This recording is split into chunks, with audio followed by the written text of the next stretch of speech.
Have you ever considered that you might not know exactly what's going on in everybody's life? I'm going to tell you why you should be giving people a little bit more grace in your encounters today.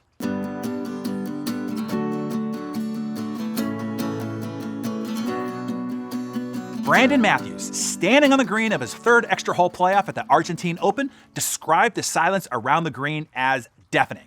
At stake, other than victory on the PGA Tour Latin America, was a guaranteed spot at the next year's British Open Championship at Royal St. George's. Playoff adversary Ricardo Celia had just drained a 32-foot putt to apply pressure. To stay alive, Matthews only had to make his 8-foot putt. Matthews said, quote, "I'd been putting really well all week, and I had no doubt that I was going to make the putt." As Matthew drew back his putter blade, a spectator from the crowd screamed. Matthews flinched and missed the putt. Matthews threw up his hands in disgust and said angrily, "Come on, guys! Seriously?" The match was over. He had lost. The interruption cost him the tournament and his spot at the British Open. As Matthews walked off the green in defeat, he stared glaringly into the crowd. He said, "I thought that somebody had done it intentionally." In the locker room, a short time later, Matthews was informed by a tour official that the man who had made the noise was a fan with Down syndrome. In fact, he was such a fan of Matthews that he couldn't contain his excitement for him, so he yelped. The tour official said Matthews' face changed when he learned about the fan and said, quote, "He almost broke into tears." Matthews' mother managed group homes for Down syndrome, and his best friend had a sister with Down syndrome. "You need to take me to this guy right away," said Matthews. They took me to him, he said, and as soon as he saw me, he gave me this huge smile. The reaction on his face made my day, made my year, made my life kind of thing. It was pretty incredible, he said. Matthews gave the man a hug, he signed a ball and a glove for him, and chatted with him for a few minutes. The two shared an emotional moment. "I just wanted to make sure that he wasn't upset by the situation and for him to know that I wasn't upset as well," said Matthews. He said, "I was frustrated at first, but I didn't understand the full circumstance behind it. But once I did, it was pretty easy for me to handle the situation." So, my Darren Daily friends, here's what you don't know for sure. You never know what's going on in somebody else's life. That Uber driver who wasn't so friendly, she might be an overwhelmed single mother who only slept 3 hours a night for weeks because she's trying to make ends meet working 3 jobs. That person who bumped into you on the sidewalk and didn't say sorry, maybe they are taking themselves to the hospital for chemo, or they just found out devastating news about a family member. That bad driver who cut you off, maybe they are rushing home because of an emergency. That cranky cashier, maybe she is suffering from chronic pain. That person who didn't smile in the elevator at you, they might be suffering from severe depression. Or maybe you noticed a pregnant teen walking by. You instantly think that she is irresponsible and that her parents didn't raise her right. But what if she was raped? Hey, she might not have been, but that's the point. You don't know. You don't know anything about her life. But yet, we already have formed a strong opinion about it. You never know what's going on in somebody else's life.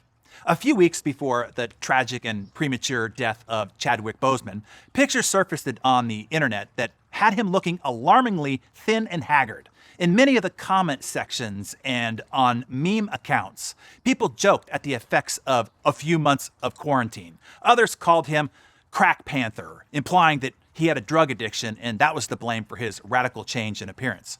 Of course, we all know now why he looked that way. He was dying right before our eyes. He was dying of stage 4 colon cancer. Only a few days after these photos were taken, he died. Boseman's death, to all but a tight-knit circle of his team and a few close family members, was shocking and sudden. You never know what's going on in somebody else's life. Everyone around you, the people in the aisles at the grocery store, those that you pass in traffic, the faces that you see on your Zoom meeting or sitting next to you at work, those that you encounter on social media, and believe it or not, those that you see across the dining room table. Every one of those people are all experiencing the collateral damage of what it is to be living. They are all grieving someone, missing someone, worried about someone, and afraid of something. They are all dealing with the emotional effects of marriage, raising and worrying about their children, their mortgage payment, the security of their job, the satisfaction of their clients or their boss, the continued acceptance by their friends and family. Every single human being that you pass by today is fighting to find peace, to push back fear, to grasp at hope, trying to get through their daily tasks without breaking down in the office bathroom or in the carpool lane or at the post office. These are wounded, exhausted, pain-ravaged people stumbling all around us all day, every day. Parents whose children are terminally ill, couples in the middle of a divorce, people grieving the loss of loved ones and relationships, kids being bullied at school, teenagers who want to end their lives, people marking the anniversary of a death, parents worried about their depressed teenagers, spouses whose partners are deployed in combat, families with no idea how to keep the lights on, single parents with little help and little sleep. And yet, most of the time, we're fairly oblivious to all that. We are so focused on our own struggles in life that we assume ours are the only ones that matter.